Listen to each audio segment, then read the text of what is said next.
You're listening to Interchain FM, the Cosmos radio station. If you're seeking alpha in the cosmos, look no further. I'm your host, Chango Unchained. We're here with Rick Dudley. He's back for a second time, and we're lucky to have you because this is right at the precipice of mainnet launch. And we had you here before talking about Laconic and the various, gaps and opportunities in the EVM space. And now Laconic is about to launch with a token. You are currently having a public testnet and have had many learnings through that experience. So let's talk about it, Rick. Welcome back. Well, it's a pleasure to be here. Thanks for having me back. Yes. Thanks. So public testnet for Laconic. It's been over a year. What's going on there? Have you guys pivoted? What are the updates? Give me the download. We didn't really pivot. I think there was like a narrative pivot more than anything else. So it was previously like decentralized indexing services. Now the narrative is offshore Web3 hosting. So we're using exactly the same tech stack to accomplish this, which I could get into more later. But basically, the service we're providing now is the ability to have a project, an app publisher can take their source code, submit it to the Laconic registry. Then the Laconic registry will build and deploy that source code. And then the Laconic network will facilitate payments between the end users, the service providers, and the app publishers for that service or that front end. Okay. Before we go into that, because you just told me the how, let's break down the big picture. So help me understand what you mean by Laconic being an offshore publisher. Yeah, so it's offshore Web3 hosting. So there's some things that are helpful concepts. So when we talk about offshore, it's a funny name, but the history of it is people would hundreds of years ago put their boats outside the like 40-mile boundary or whatever from the coastline or whatever it is. I don't know what the distance was. And so their boat would do business on a boat offshore. So the boat was like away from outside of the jurisdiction of, so it was a legal term for a type of jurisdiction. And so when we talk about offshore countries, it's not that the country is offshore, it's that the country has the legal sort of structure as if it were offshore. So that's where the term comes from. And that gives you a sense of what the purpose of why these countries exist and why people do business in these countries. So an example I heard from, I think it was the Prime Minister of Bermuda, was if you want to buy or sell a plane between the United States and Russia or Europe and Russia, and you can appreciate planes are extremely expensive. It's not a huge liquid market for planes. There's all sorts of logistics. You have to fly the plane to receive delivery. You have to have pilots. You have to have a place to land it. There's all these sort of complex details about buying and selling planes. And so Bermuda is in the business of basically buying planes from US entities and then selling those planes to like Russian entities who otherwise wouldn't be able to do the deal because of sanctions. So Bermuda is some kind of proxy jurisdiction that enables this sort of right. So that's one example. Another example is like international insurance, and these sorts of things are offshore activities where they're not illegal. They're not even in any way. The whole purpose is to be compliant, right? If it's not a jurisdiction that exists outside the law, it's a jurisdiction that exists with a particular relationship to international law. And there's several of them. They're all over the place. There's some in Asia. There's some in the West and the East. They're everywhere, on every major continent. So and the Arctic is one as well by itself. Interesting. And so basically, the issue is there's all sorts of reasons why legitimate businesses and legitimate individuals, of course, illegitimate people take advantage of this service as well, but there's all sorts of reasons why legitimate people need access to these services. And what I've noticed in Web3 is that people in Web3 desperately need these services and don't really know how to access them. They don't really know how to get their service, the website that they're trying to serve, the blockchain node that they're trying to run. They don't know how to get that to run in the jurisdiction where they need it to run. So if you just naively take your Ethereum node and you run it, and let's say I'm German and I want to run and I want to serve German customers and I want to put it on a cloud provider. Well, all of a sudden, for no reason really, I've made myself subject to US law because AWS is subject to US law. And so because I used AWS to host my service, now my service is subject to US law, even though there's no business reason or ethical reason or practical reason for that to be true. Well, the only practical reason is I just didn't know better. But incidentally, most Europeans would use Hetzner or something like this for this very reason, right? But so basically what Laconic does is it facilitates these types of transactions between service providers, app publishers, and end users. So if you want your application to run in the United States, you could find a United States service provider on the Laconic network and run your service. If you want your service to run in Germany to serve German customers, you would contact a German service provider and you would only contract with them. And then that service, and the Laconic is just a matchmaker. Laconic just knows a German provider and knows a German app publisher and puts them together.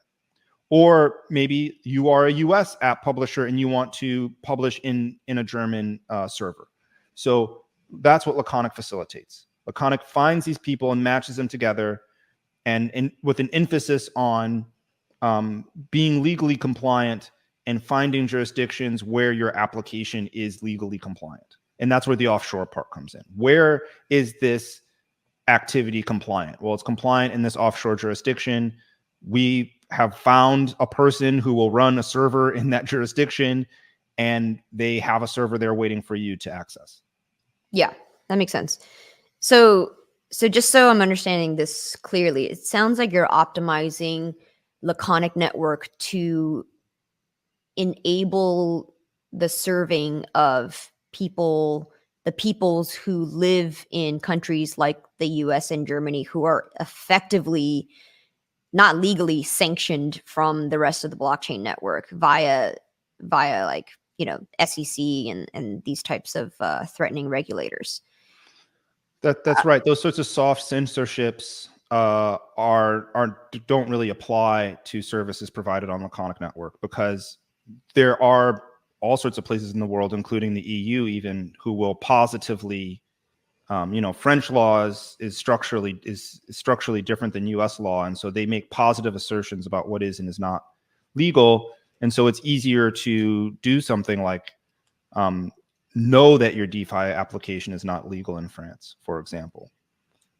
So sometimes it's just as simple as being a US person moving to the EU. It's not like some sort of crazy, I had to find some guy in a basement bunker in some Eastern European country or something. It's just no offense to Eastern Europeans, but it's just it's much more straightforward. Yeah, right. Instead of, I mean, Laconic sort of formally matchmakes people who need services spun up by node operators that are in jurisdictions that are permissible to, like, legally permissible to enable that. Whereas if, let's say, for example, I'm a DEX and my legal advisors say to not serve to U.S. citizens, but for some reason, it's still good to do that. Then instead of pushing my luck and hoping that someone in a jurisdiction like, I don't know, Dubai, Abu Dhabi is going to serve it up and legally serve it up to U.S. citizens, then I'm going to go use Laconic and officially do that. Well, official is an interesting word there. What you would do is you would provide the source code on Laconic. Okay, and that's a part of your being part of your registry. Yes. And so now a service provider, if they so choose, can go run it themselves, or you can pay them if that's permissible for you. It depends on what, the system allows for all of these different types of relationships. But the key part is that the source code is what's being distributed. So you as a dApp publisher, literally all you did is publish source code. All you did is publish some text. You're not actually running a service. You may not even be asking or paying someone to run that service on your behalf. You may simply structure that service in such a way that the service provider makes money and you're not an intermediary at all between. There's no way in which you're privy or an intermediary to the interactions between the end users and the service providers. And neither is Laconic outside of providing this registry where you can find these people. Okay, got it. So now let's talk about Tornado Cash. So imagine I'm Roman and I get Tornado Cash onto Laconic's registry so that anyone in the world is free to operate it. Yes. That would have clarified the legal problems that Roman ran into, because Roman, I have the deepest sympathy for the situation him and the other Tornado Cash people find themselves in. I think that it was mostly sincere naivete on their part. That's not really a legal defense in the United States, but I don't think that they were malicious or trying to facilitate North Koreans robbing everyone. I don't think they were doing that. I think so. In their case, they ran into all these problems because they wrote the code and then they operated the nodes. And then they also had this revenue scheme from the token, I forgot the name, Torn or whatever it was called. And you could actually, with Laconic, you're absolutely right, separate out those roles and activities.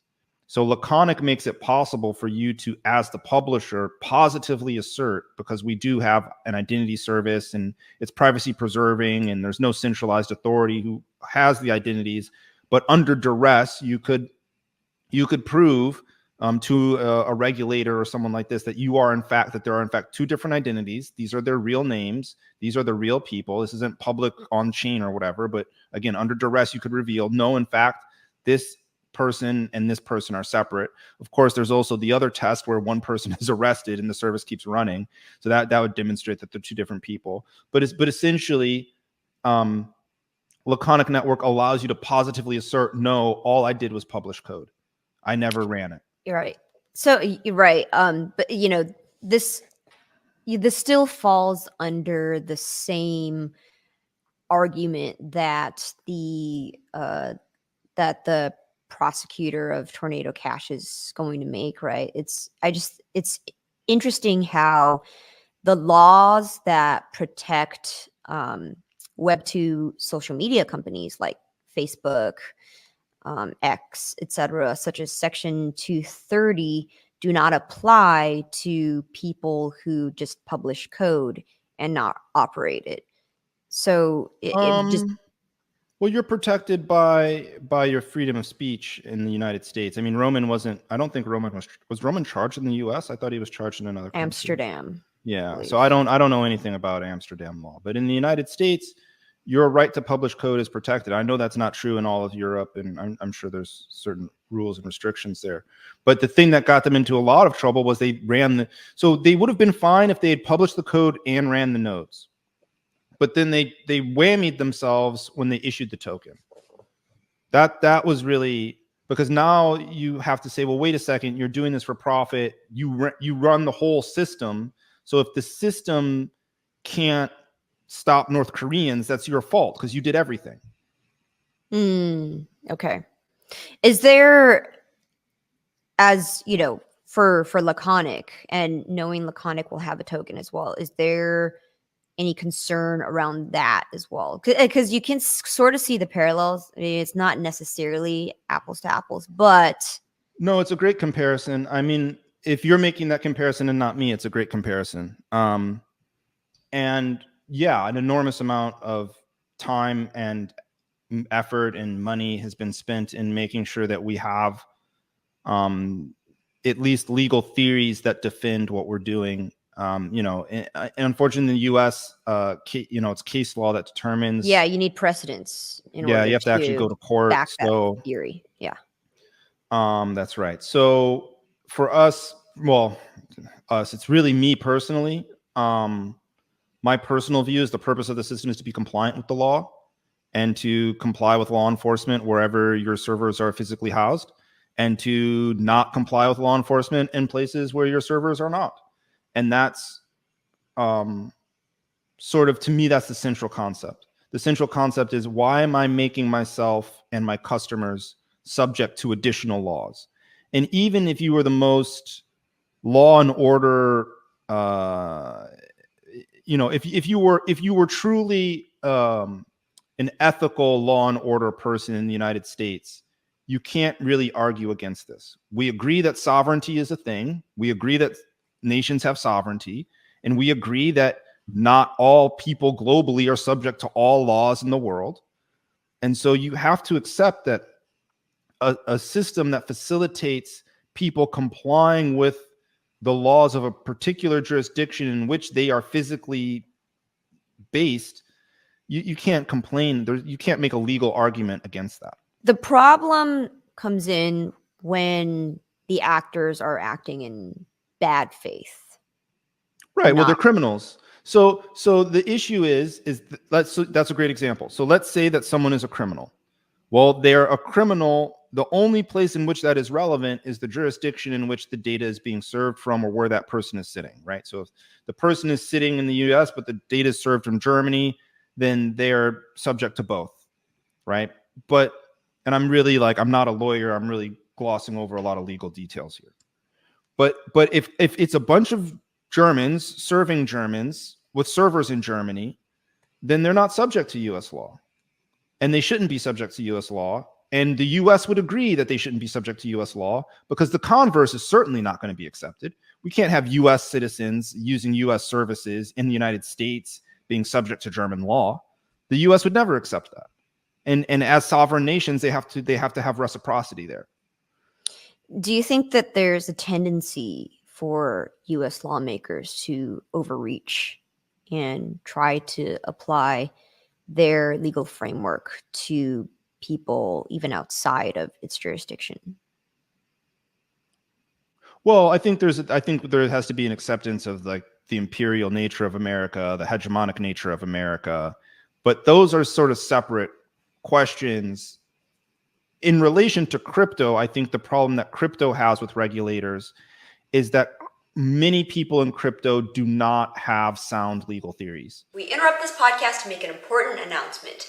Babylon Mainnet has launched, and Interchain FM is running a finality provider on the Bitcoin side. So if you're an Interchain FM enjoyer and you have idle Bitcoin, then consider staking it and earning passive yield on that Bitcoin that would be otherwise collecting dust. Likewise, our Celestia validator is coming online soon, so if you'd like to support the Cosmos radio station so that we can keep sending you the alpha, the best way to do it is by delegating to our validator. Now, back to the show. And what I mean by that is, like, their broad overarching philosophy on the law is incompatible with the US prevailing theory. And these are people in the United States. So it's sort of, I don't think it's overreach. I think it's a reaction to people's bad behavior. And I agree that behavior is bad, right? And again, that's what I'm trying to tease out with this system, is saying, look, be compliant somewhere and then be in that place. There's certain activities that are not compliant anywhere. If you're compliant nowhere, then we're not going to host you on Laconic. We can't help you. There's no service provider is going to bid on your job when we see that your job is illegal everywhere. So the idea is give the service providers, and I rarely talk about this, but give the service providers the tools they need so that they can evaluate if this service is legal where they are and then bid on it. Okay, so now we're getting into the weeds of how Laconic network works. How is the network smart enough to understand whether an application is legally viable or if it is non-compliant everywhere? And how yeah. So the way that a normal ISP does it. So the way that any ISP follows the legal compliance, which, to be frank, I worked at an ISP, which I get back into later. And so basically, the reality is you you do some basic checks as an ISP, and then when a criminal sneaks through and the feds show up, you comply. And you're still allowed to operate your business. This happens on Verizon. This happens on T-Mobile. This happens on every cable modem carrier, right? This happens on all internet service providers. That is not unique. And so that is my suggestion to service providers. And in fact, the service providers are usually a tier down, which is something I'm trying to change as well. But normally they are actually getting they're not directly connecting. They're not running their own network that is part of the internet. They're on someone else's network. And the person who operates that network will get orders from law enforcement to do certain things, and those people will comply, as they often do. I mean, almost always. So that's the answer to that. Okay. And what are the incentives in place? Sorry. Let me also answer. We have, it slipped my mind. So we have an identity system where basically it's become very buzzy. It's always strange how like cycles work in crypto, but it's become very buzzy that you can sort of do a ZK proof on TLS. This is something that I mentioned to Ari Jules many years ago, sort of when he made Town Crier at the talk. He gave the talk in New York about Town Crier. And I was like, oh, the thing that would be really useful here would actually be TLS, because all the websites use TLS. If I can show that Stripe said this person was a legitimate person, and I have the cryptographic evidence for that. I have all this. I have the message that's TLS encrypted, and then I have all of the certificates that were associated with that, and I have the certificate transparency system that's associated with that as well. If I have all of those things, then that's certainly sufficient evidence for any law enforcement about that person and about what we did as a system to comply. Now, what I can do is I can take all of that cryptographic evidence, all those are signed messages, certificates, what have you. I can then store those locally on a user's machine, and then have it encrypted and do whatever homomorphic encryption operation or whatever secure multi-party computation I need to on that information to assert that person's identity on the Laconic network. So basically what happens is you pay, there's a company in the Cayman Islands that we're setting up. You pay them $5, or probably in the BVI actually. You pay them $5 through Stripe. Stripe gets your identity information for that. Then we encrypt that on your device, and anytime you need to do something, we know where you claim to be. So that's part of it. Then there's obviously GeoIP stuff, which is not very robust, but that's a part of it as well.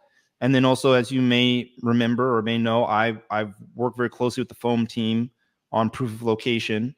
So I've designed we have a proof of concept running for a passive FM radio based proof of location protocol.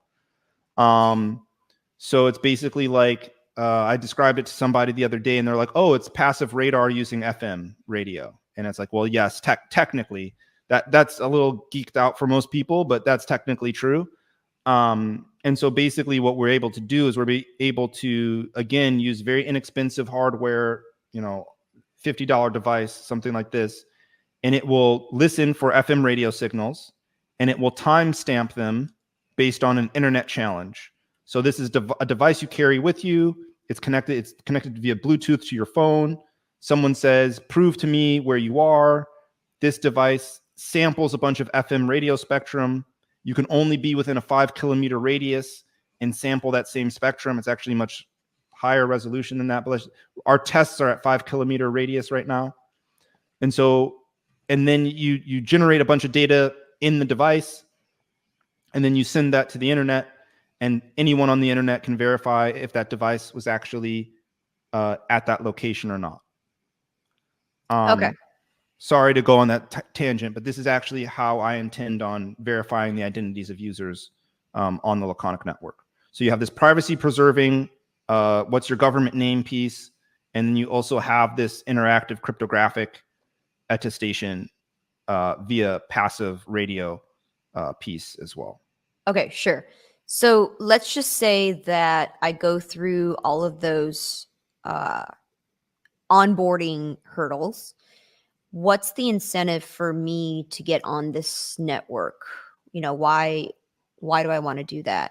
Well, as a publisher, it allows you to reach like 100% of the audience, right? Like right now, as a publisher, you kind of can't reach the US. And publisher being a DApp, a developer who wants my smart contract proliferated across my front internet. end. I want the front end proliferated.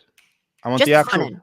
Well, we support the whole stack, but the person, the block, the validators are distinct from the app publishers, right? Those are two different groups usually. So even if you have an app chain, the app chain usually also separates out these roles. I mean, obviously Near is an exception. There's some other exceptions. Chia is an exception, but generally speaking, people don't run websites from blockchains.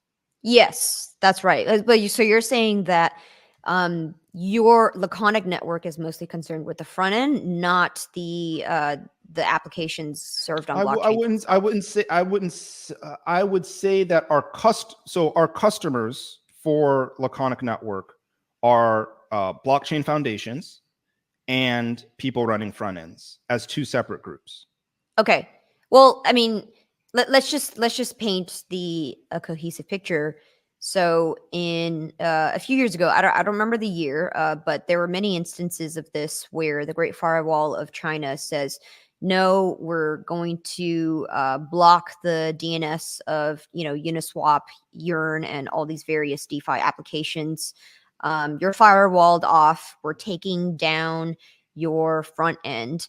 And so something like Laconic network, had those front ends been operating and had Laconic been live, would benefit from that and would not have gone down based on that sort of like centralized state level attack on their front ends. It's an interesting challenge. That's an interesting case. I mean, let's work through that hypothetical briefly. Let's say that the Great Firewall of China is blocking a particular front end, and if it's on the Laconic registry, well, the people running the firewall can read the Laconic registry just like you and I can.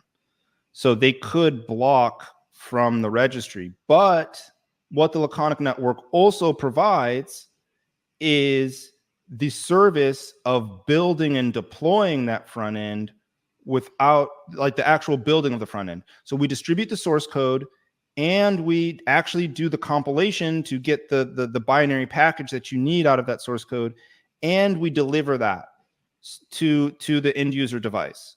So in the case of the firewall, they wouldn't be able to block the front end because even though we're publishing the front end, we're also distributing the binary blobs to people. Now, practically in China, what that means is that as people were inside China, P2P, serving the blobs to each other, they could do that, but the firewall probably would block. And also, we actually have a contractor who's American who moved to China, so we actually have to deal with the firewall and just doing our daily work.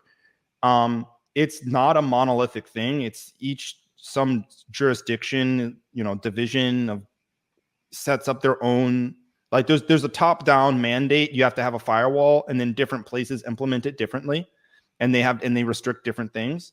So in that sort of environment, what Laconic network would facilitate is it would facilitate people who have Laconic identities and have access to the Laconic validator set to transact among themselves. And there's lots of different ways that they could get access to that validator set. So they could get access to that validator set via satellite, via some of them are not blocked by the firewall, some of them are. You could actually put a validator potentially. I don't know what the rules are on putting that validator, in Hong Kong or certainly in Singapore. There are places where you could put it where it may be more acceptable than others. But you could also take that source code, modify it because it's in the registry, take the source code, modify it so in a way that it's compliant for China, and then use Laconic Network to distribute it within China. That's the more practical case that I would expect, not so much this like true adversary. I mean, at that point, you basically don't have an ISP you can use. And so it sort of changes the question, because now the question is like, how do I circumvent the ISP, which is really not what Laconic is designed to do. Gotcha. Okay. It may help.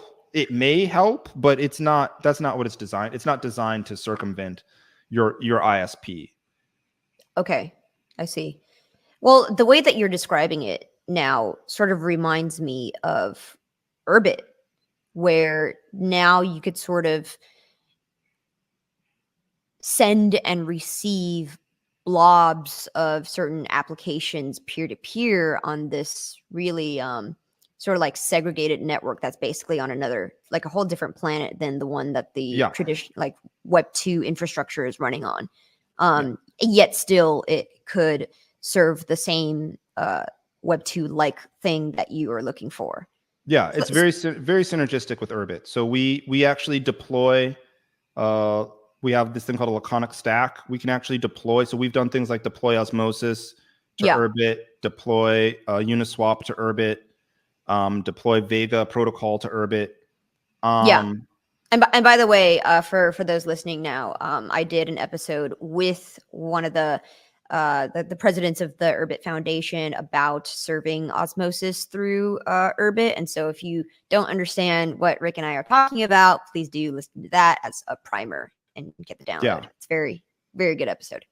Yeah, absolutely. So we're very much synergistic with Urbit. I work very closely with them on a personal level. I worked on the Zenith paper, which if you're deep in the Urbit lore at this point, the Zenith paper has been discussed. It was a bit of a crisis moment actually for the community. I worked on that in large part. A lot of the inspiration for that was Sunny, but also a lot of my previous P2P work in the space. Rick, you've been an early contributor to every protocol that does anything of value for the space. It's very humbling when people say stuff like that. I mean, it's not entirely inaccurate. It's not entirely accurate. It's entirely. I've been around long enough, and I've seen you do all the early. You were even around helping out Cosmos in the very early days. Yeah. Anything that has done anything groundbreaking or innovative or original, you were part of it.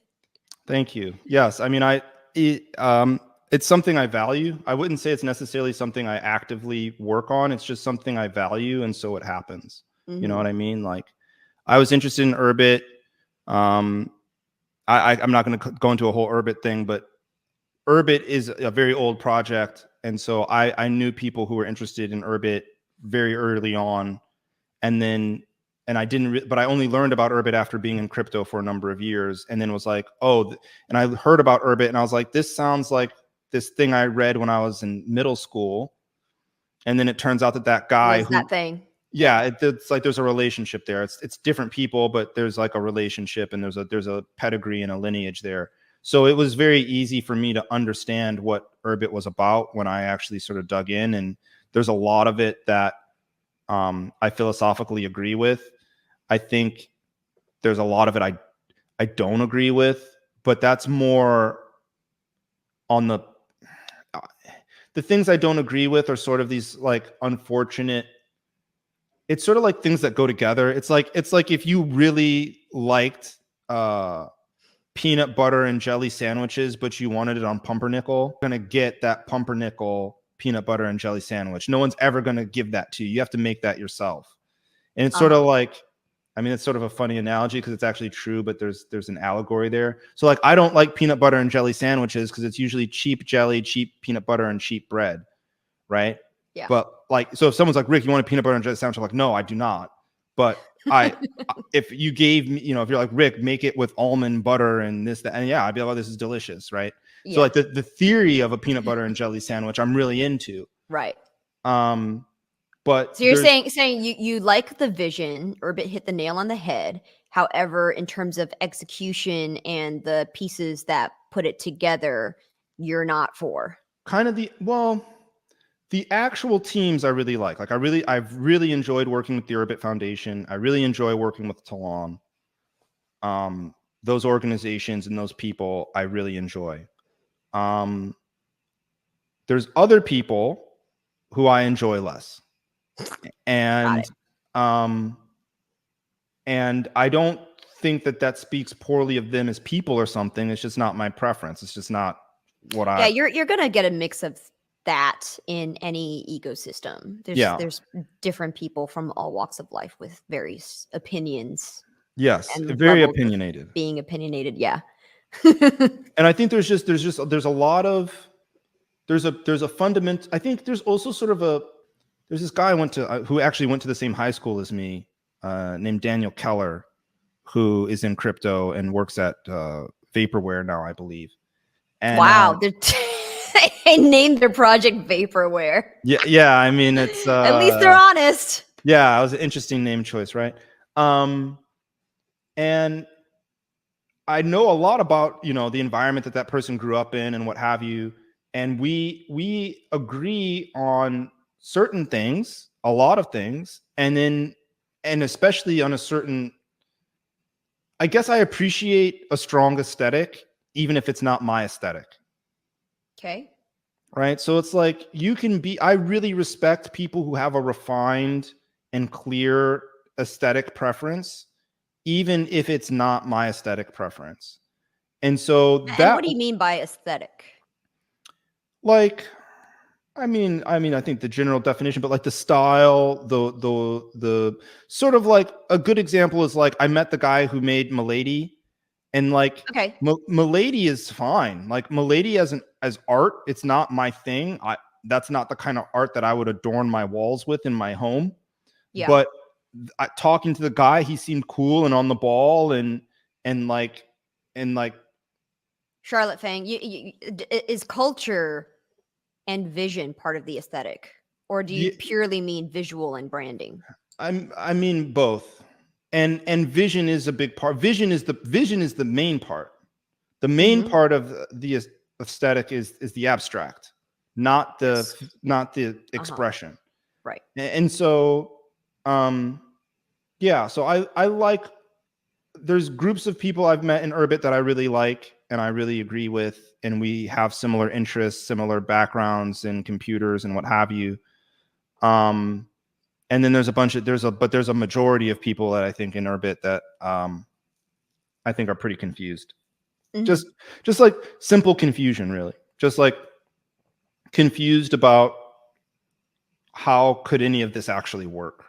Like, what are you actually? Oh, you mean drinking of the Kool-Aid a little bit too much?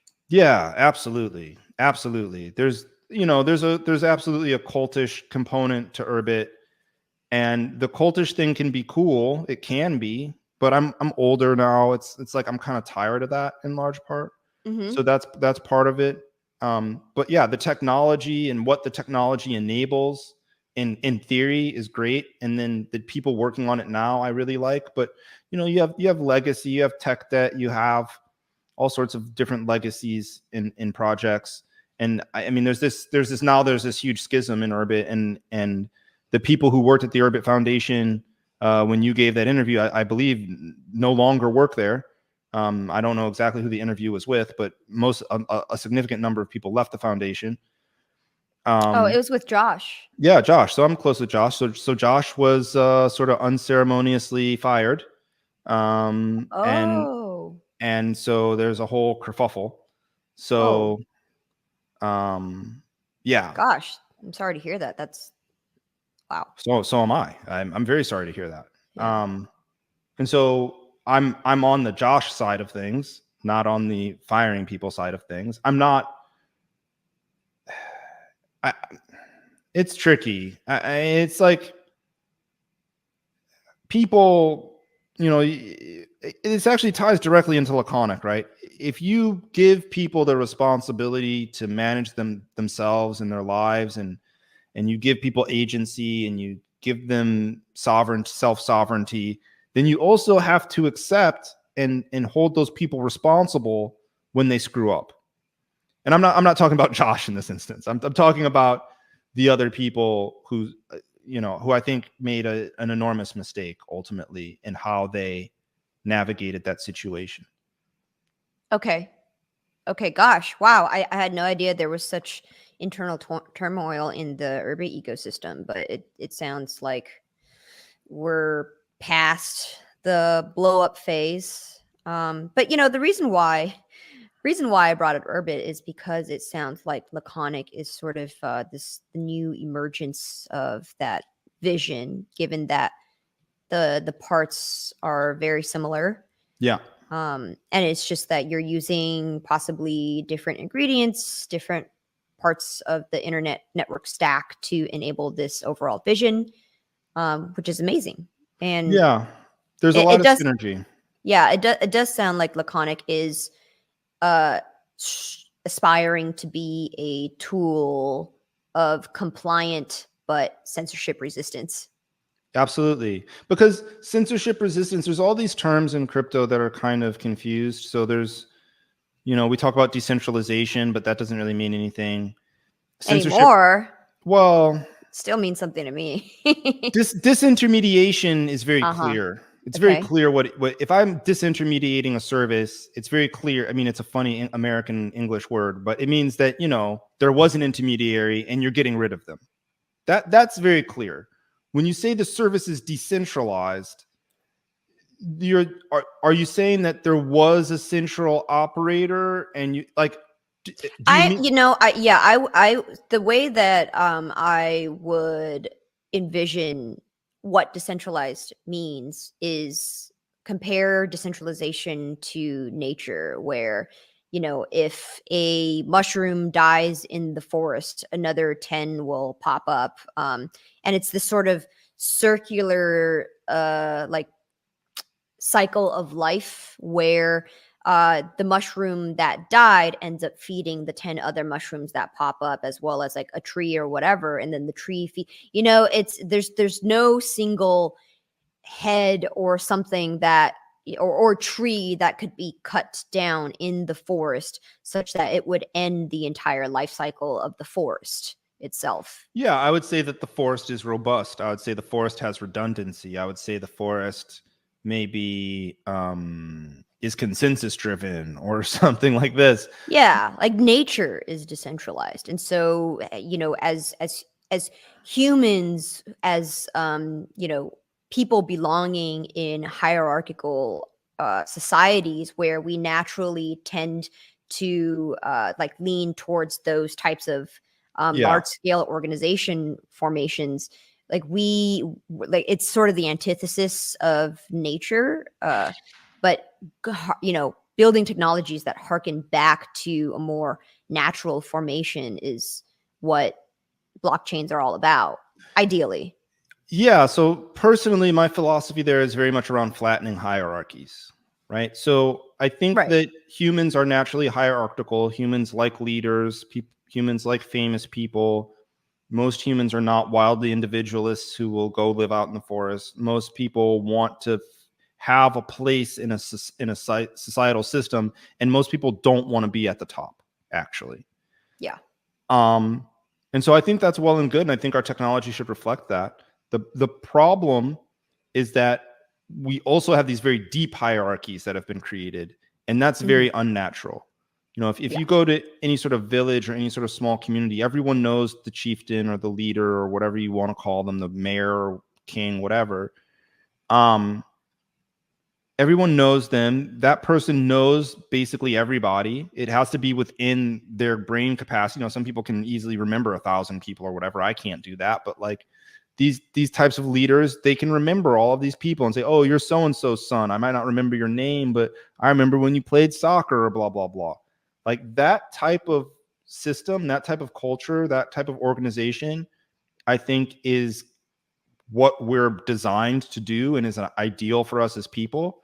But I worked at company. I've only had like basically one real enterprise job and a couple of other enterprise jobs. And I didn't even know my boss's boss. And there were like 2 more bosses above that. Or, you know, these sorts of situations where it's just this super deep hierarchy and the people who are making the decisions about your life have no idea who you are. Yeah. Yeah. And that's the real problem, is like when somebody you just described one of the biggest pitfalls of federal governments. It's Yes. of like this like top down technocratic organization of like, oh, whoever supposedly at the top, I'm just going to assume that he knows what's best for the rest of the 99% of the people that they're governing, and they just do not. Yeah, they don't, and that's not, to me, the problem in the US federal system is that it just runs on its own. I mean, Mm-hmm. I think what Trump sort of proved, regardless of whether you like Trump or not, he proved that the United States federal government is a robust, complex system, like in terms of the formal characterization of a complex system. Like the US federal government does not have, contrary to what you might have read in your, you know, books in school, does not, runs on its own. And if you have a crazy man at the wheel, it doesn't actually impact the average US citizen one way or the other all that much. Was kind of a travesty on the international scale. That's a different conversation. But internally in the US, my life didn't change that much because Trump was in office. It's a machine that runs on inertia at this point. Yeah. And that is applicable to many such machines at whatever scale. It's just much more, I don't know, broadly felt if that machine were the scale of a superpower. Yeah, absolutely. It impacts a lot more lives. And Laconic is very much about this. Urbit is very much about this in terms of how do we make resilient, robust, smaller systems? How do we have the benefit, you know, how do we disenfranchise or minimize the benefit of the people at the top of these large systems? And or rather, like, don't even create positions for people exactly. to ascend to that level of power and scale. Exactly. And that's a big part of, I mean, Laconic is really a technology, like a technological innovation. There's a lot of there's actually an enormous, way too much technology, frankly, in Laconic. There's also a legal. I mean, I couldn't have guessed that with the ham radio geolocation. Yeah. I couldn't. No, wait. Yeah. So is there a bit of over-engineering there? No. Well, see, that's an interesting case. I would say that our proof of location is not over-engineering. It's well, that's an interesting case. I would say that it's not over-engineering. The problem is people don't even really understand what the problem is. People don't even understand what problem they're trying to solve. They don't understand the scale of the problem or the scope of the problem. So they think, oh, I can do this thing. And then Helium, you know, has whatever percentage of its tokens spoofed, right? 70%, 20%, whatever it was. Whatever huge percentage of the Helium distribution was spoofed was because Helium thought they could talk their way around localizing radios. And it's like, no, you can't. You actually have to localize a radio at some point. But people know how to localize radios. We've been doing it forever. We did it prior to radios. We did it with, you know, semaphores. Like we know how to localize radios. Why people didn't do that? Well, they didn't do that because they made their money without doing that. It's expensive. It's more work. They got paid not to. Everybody's still in their mansion. Everybody's still driving their Ferraris around. They didn't need to actually solve the localization problem. But there's certain applications where, you know, for example, let's say you're a United States government contractor and you want to use Filecoin. Well, now you need a robust, durable proof of location that you can use to positively assert that your data is not being stored in China or North Korea or what have you. And so that's the direct application. And it's like, okay, well, that's a clear application. That's a clear use case that has incidentally only emerged because of crypto. How do I solve that very simple problem? Oh, it turns out I need to do some clever stuff to do that.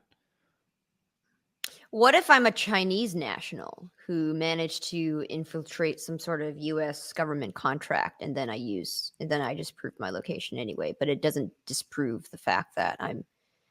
Although that's a slightly different case, but it's a valid point. The system has its limits, right?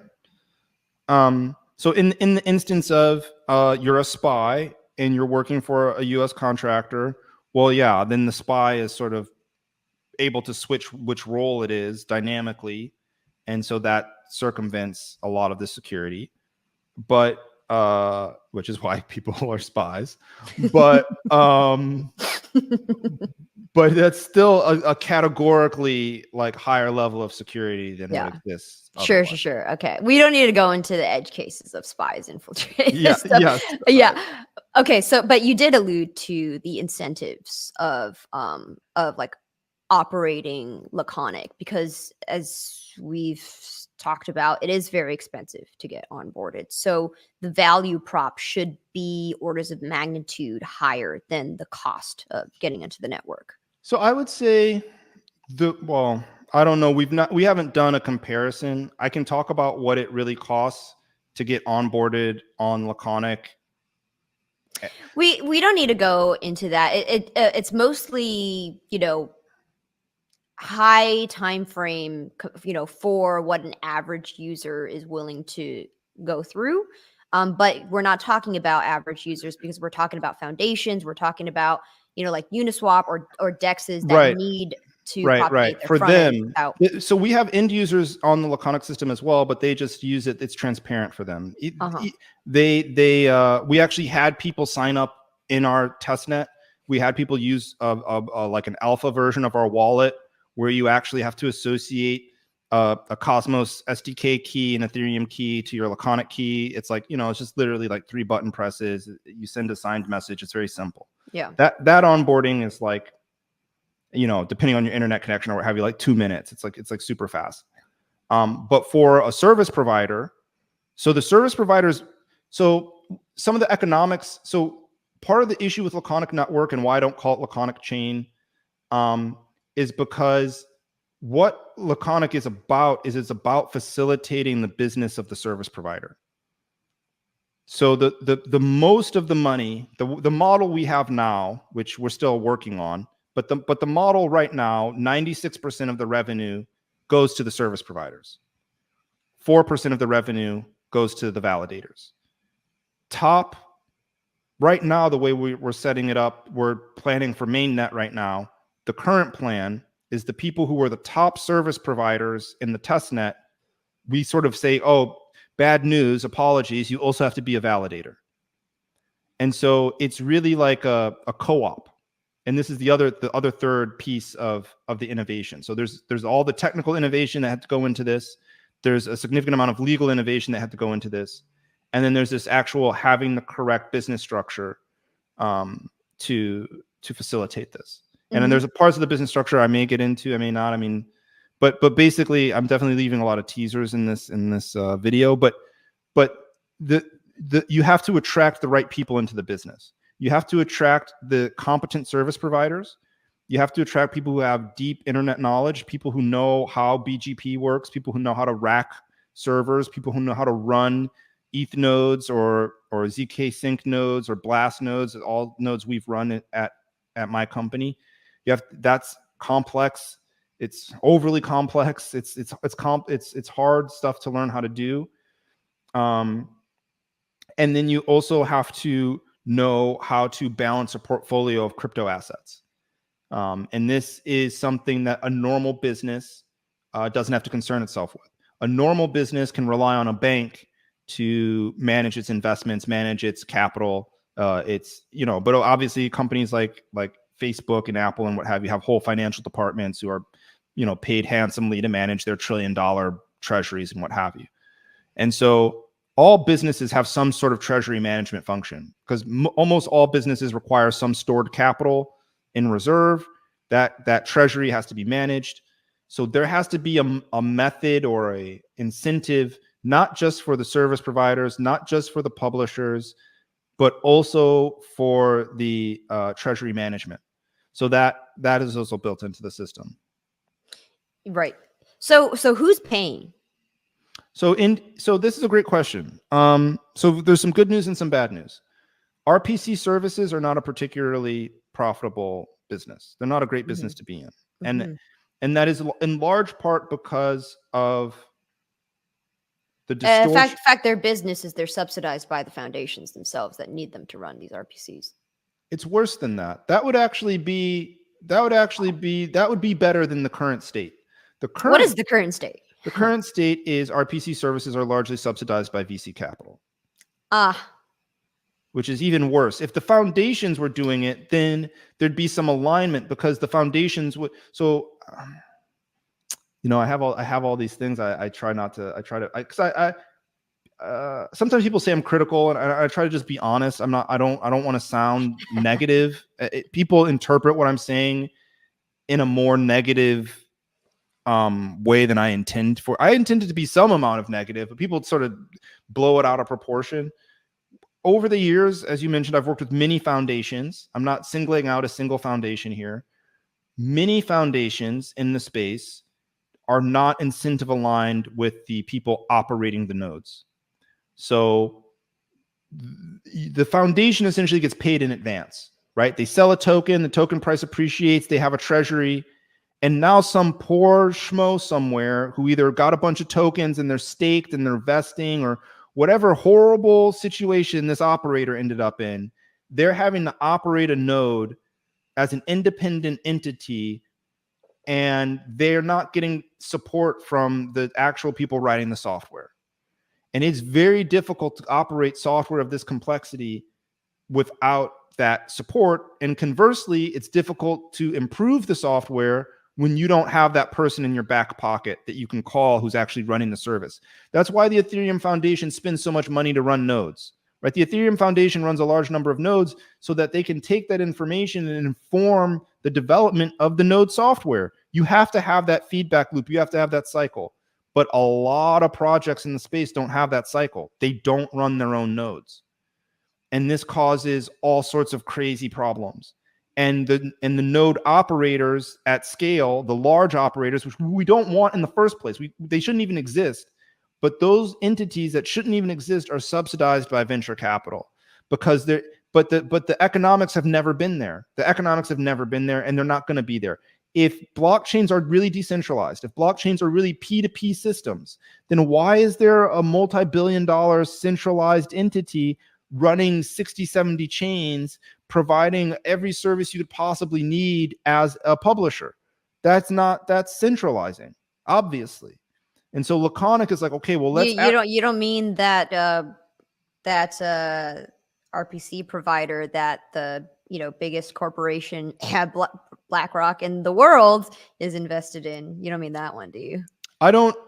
I happily, blissfully do not know which one BlackRock has invested in, but I will say that we're partners with Infura in the DIN, in the DIN project, working to decentralize Infura, right? So so Infura is working to decentralize, and there are incentive problems. I think I can say that on a podcast. No one's going to get mad at me about that. There are definitely incentive problems in consensus around how Infura operates and why does it do what it does.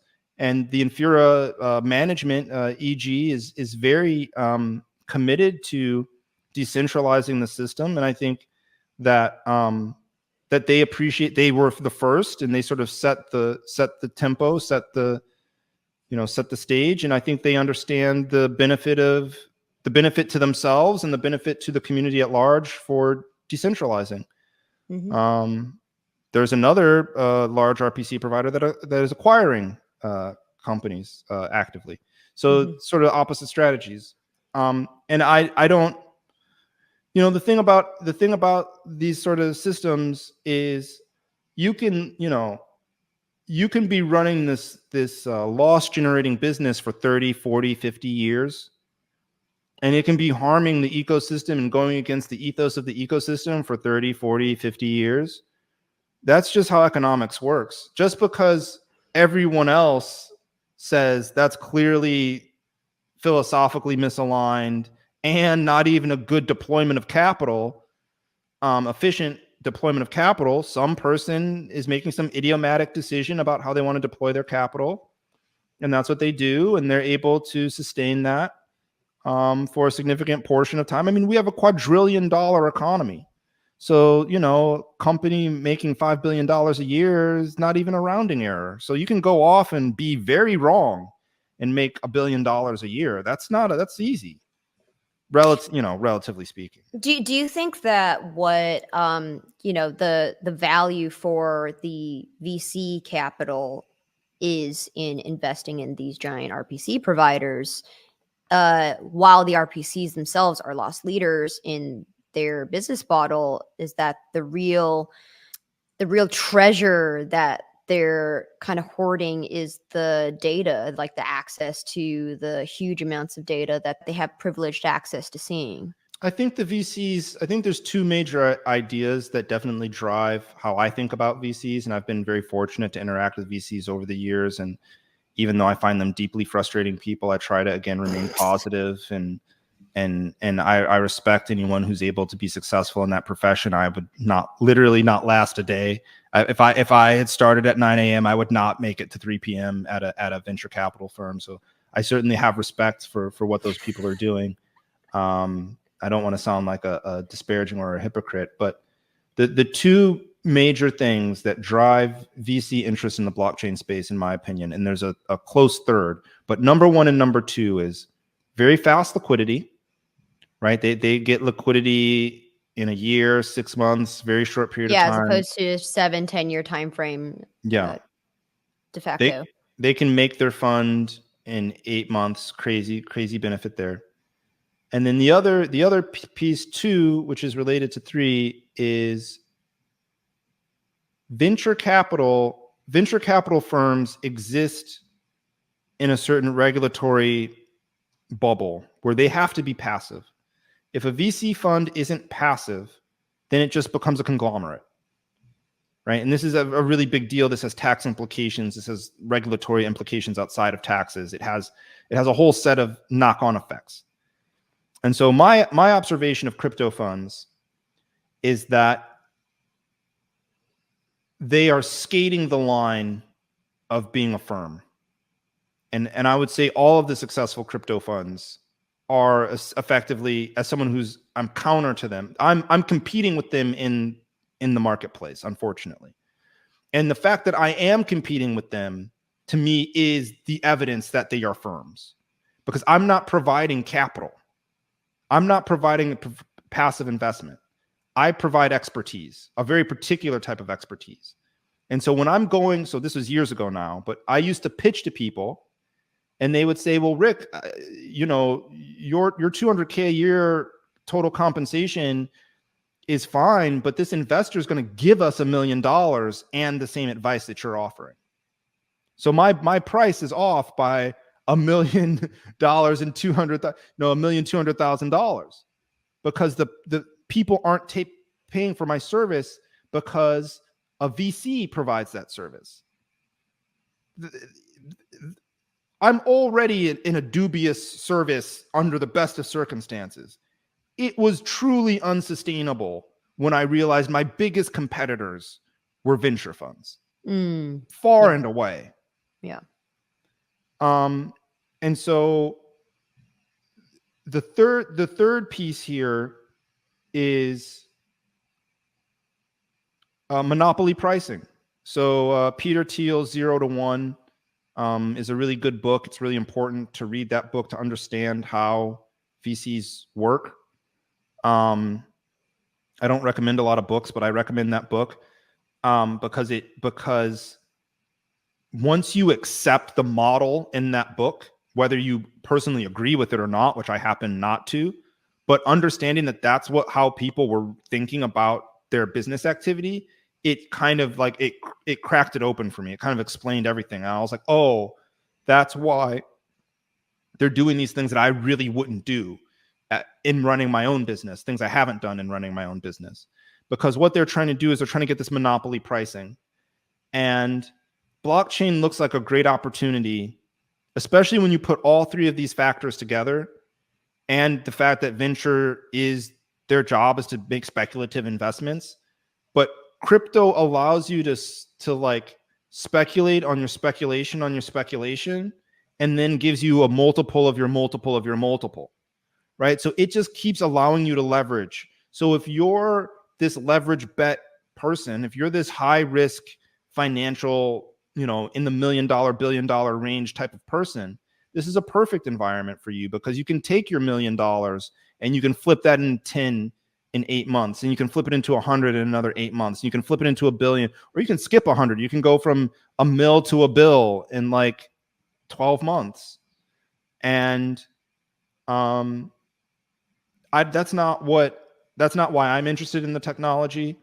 I don't think that's really the core principle underlying the technology, but it is like a secondary effect of the technology.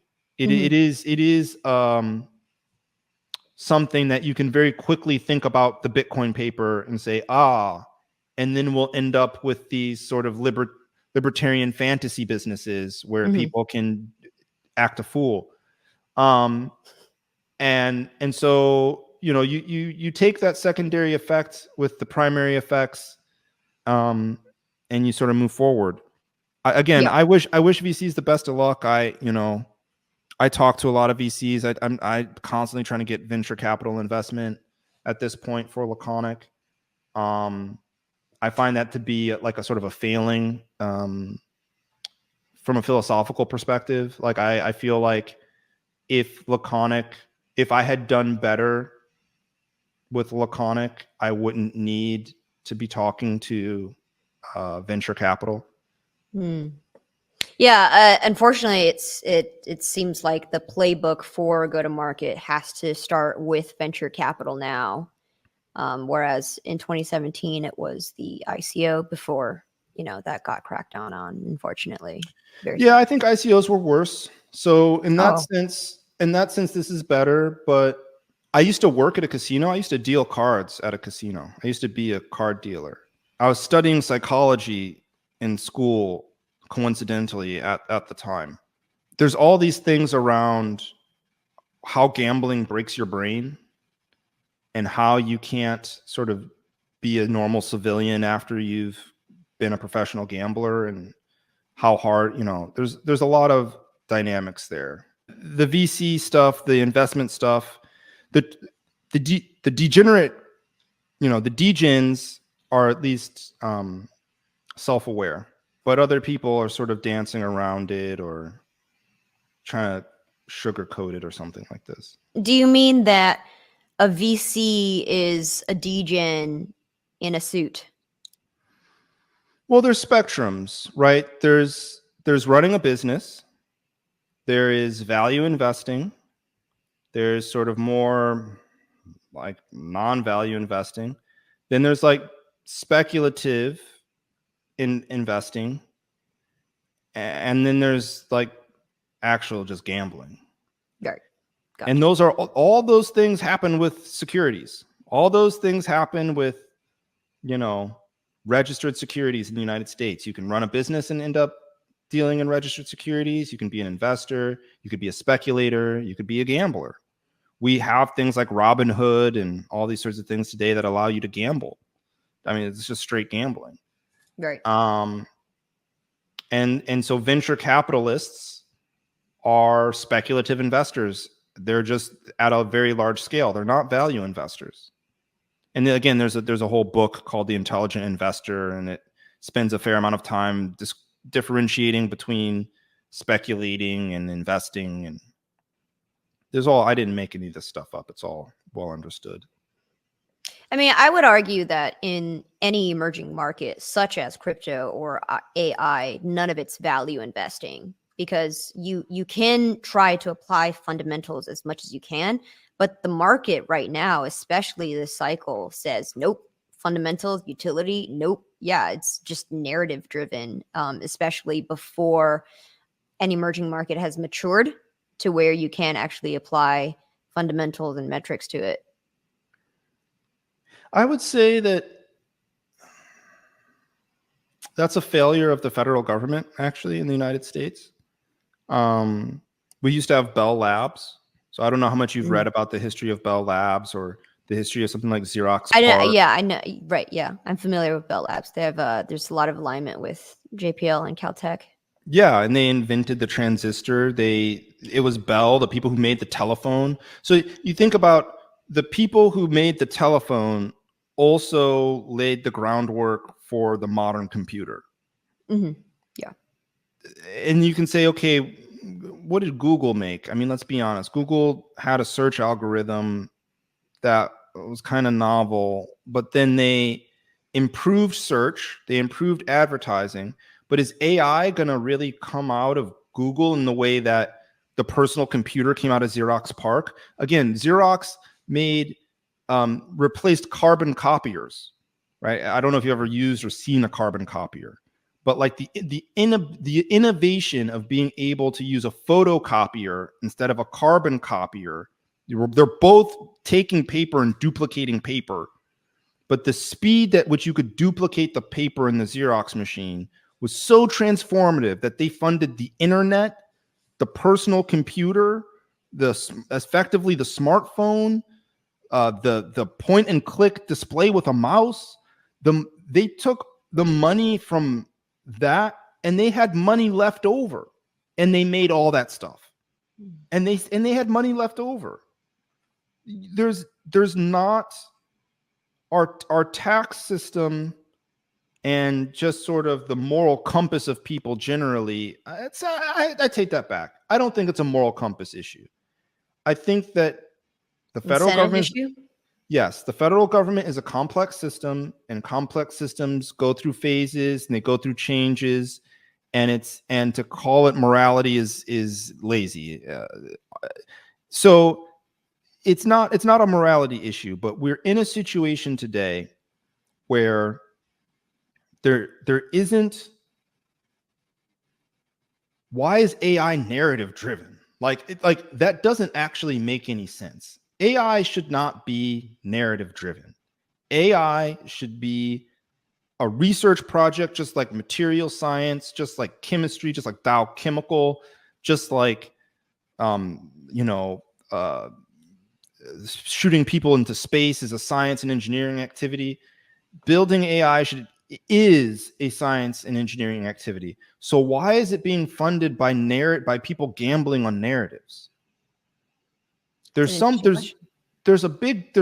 has happened in our society where everybody just said, fuck it, we'll just gamble on narratives. And it might be the case that we're just in end stage empire collapse, where it has some parallels to the Weimar Republic, 1921 Reichsmark collapse, right? With where the incentives of producing things in a society has deep association with the inflating of the currency. The inflating currency tends to transfer value over to those industries that produce and research the least amount of value. Yes. And does the most amount of extraction, which means that now all of the energy is being funneled into the financial industries, into the VC industries, and that's sort of why that became the center of the flywheel. Well, I think once people aren't concerned with, food and shelter and basic necessities, they gravitate towards games and play and speculation and gambling.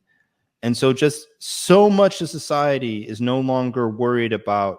And the flip side of that is, and again, this is very much something from my growing up in Detroit.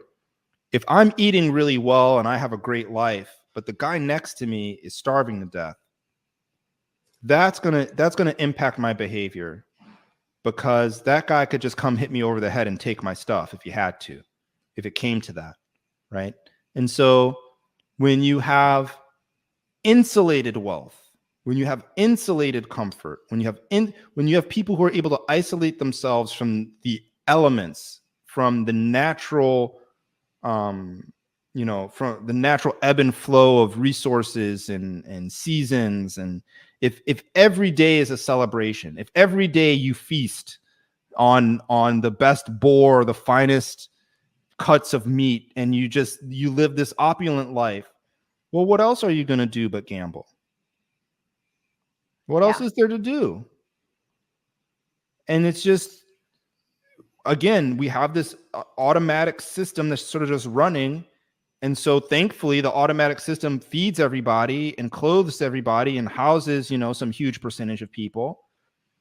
And so there's enough isolated wealth that people aren't like, I'm wealthy, but I struggled. I got to make sure that these people are taken care of. They're like, no, I don't got to worry about them. The machine's going to take care of them.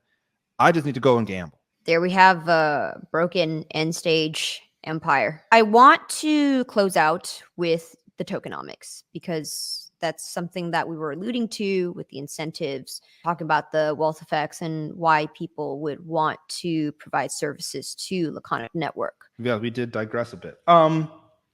It's always a great conversation with you, Rick. We yes, get so pleasure. deep into the philosophical. It's great. Yeah, it's always a pleasure. So, I mean, to be honest, I'm going to be totally honest. I think that there's two major values to the Laconic network. So the first major value, which is sort of the primary driver, is that if I'm a service provider, it is now easier for me to onboard customers. So if I'm a particular type of bare metal operator where I run my own hardware and I have control over my network to a certain extent, and I'm paying attention, I'm a mid-size or a small internet service provider, and I'm interested in Web3, Laconic Network makes it easier for me than any other system to onboard those customers and be paid in crypto, or be paid in, but USDC is crypto, right? So if I don't want to take any crypto risk and I just want to take dollars, we have a solution for that. If you want to take some crypto risk, you can do that. You can slide that scale to whatever level you want, regardless of what crypto asset the end user was paying in, or in some sense, regardless of what foundation was paying you. That ties in directly to the second benefit, where I think there is an enormous opportunity in the midterm, and I also talk about the long-term opportunity. The midterm opportunity is that as Laconic Network becomes a place where early projects go to get their services provided, because you don't need a credit card, you don't need all these things, you can just go have this on-chain interaction. We do KYC you, but you still have this on-chain interaction. You're not, as projects come to this place for that purpose, the pool of assets that Laconic Network controls, Laconic Foundation controls in the Cayman Islands, becomes a well-diversified pool of successful early projects. We know they're successful because they launched real service, right? And we can see their service activity. The network has all of this activity. We know who the real users are. We know that and we can see that people are actually using it. We see that there's real adoption, and we get the token. So this is an enormous amount of alpha for the Laconic members who are operating the treasury. Right? So this is a huge opportunity to create this treasury by providing a service, and then manage that treasury to an outsized return for everybody participating and holding the token. And we don't have time to get into how all token holders benefit from this and what have you, but they do. And then in the long-term vision, I believe that all digital interaction right now lacks provenance.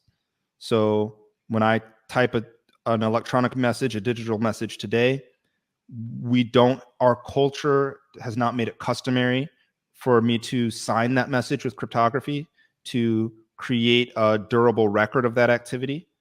But blockchains do this very cheaply. They do this very sort of almost for free. And people are going to argue with the usage of that word, but as a side effect of how blockchains work, you have this provenance.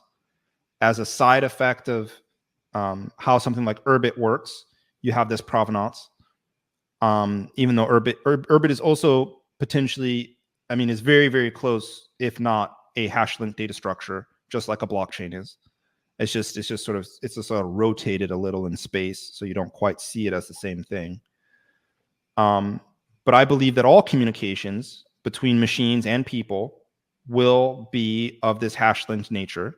And so Laconic being the first network to facilitate this type of activity will be positioned to facilitate a large percentage of it. And then that 4% fee becomes a significant amount of money because AI projects who need to know, is this data from a person or data from a machine, will pay service providers in Laconic and the users who will be, it'll be done in a privacy preserving way. So users will opt in and say, this AI wants to be trained on this part of my data. I agree, I accept that. We facilitate all of these transactions on the Laconic network. I know that the AI is running in a particular country because we have a proof of location system. The AI knows that the data is actually legitimate because there's this on-chain verification of that data. It knows that a person, a private key that was revealed to be associated with a person, generated that data. And so now we have this robust provenance system for all data. And I don't imagine that we will be the only marketplace doing this, but I think that we are way ahead of everyone else. And even right now today, and that this is the direction that the world is moving in. And so that is the long-term opportunity. Certainly, I can't agree more with that. In that next 5 to 10 years, there's going to be so much traffic on the internet that is going to be produced by agentic AI agents themselves rather than produced by humans. And so being able to really disambiguate that kind of traffic is going to be important for future applications. And a bit, just a side note, we're able to accomplish a lot of this using T's, right? Using trusted execution environments. And so by having bare metal providers as service providers on the Laconic network, we control the hardware. So we actually do know, I bought this hardware from Intel, AMD, whomever. They're attesting to its integrity. We have that full chain of custody for the data in the system. Yeah. Oh, that's interesting. That's really good. I wonder if you've talked to Vistara at all. That's one of the projects. I have. And that's part of their thesis is that, the lower down the stack you go down to very bare metal, you're able to eventually virtualize and support as many networks as possible using the same hardware effectively, and sort of absolutely restake your hardware. Right. So we do this in Laconic as well, right? So a service provider has a single machine. They run however many services on that. We're looking at leveraging some of these things. AMD, the branding of it is Infinity Guard. So like we're talking to the Lit protocol folks, and we are actually building our own Android secure element type stuff. So like Android, Google phones using, have security chips and what have you. So, and that system is pretty universal through Android, Samsung and people like that. And then also Apple as well. So we can have, the phones are super powerful and really allow you to have this private communication, the entire pipeline, the entire chain from person to person, have attestations and privacy. And so we're definitely, that's the dream. Yeah, we're definitely leveraging that in the research. So wallet.laconic.com was originally an Android app where you would have needed to onboard onto the chain with an Android phone, which I thought was like too big of a hurdle. So we had to change it to a website. Yeah. But originally it relied on the secure element in the phone to store the private keys. Yeah, Rick, thank you so much for all of the alpha that you shared. Thank you for the wonderful conversation. Can people look for any updates? What if they're looking for news about airdrop or something to be able to follow? Can they? I don't like airdrops. So the information for airdrops would be too bad. You have to do something. So But that little nitpick aside, laconic.com, and then we have a Discord that's linked to from that site. But most of the activity right now is on the Discord. We do have a Telegram, but we tell people in the Telegram, go use the Discord. So that's the easiest way. And then obviously at Laconic Network on Twitter. I'm sorry, I just dead named the service, x.com if you insist. Yeah, we're on there as well, and you can get announcements from there. If you've listened this long, then you're definitely someone with the attention span of someone who can effectively extract as much alpha out of the space as possible. So I congratulate you, and I will see you in the next one.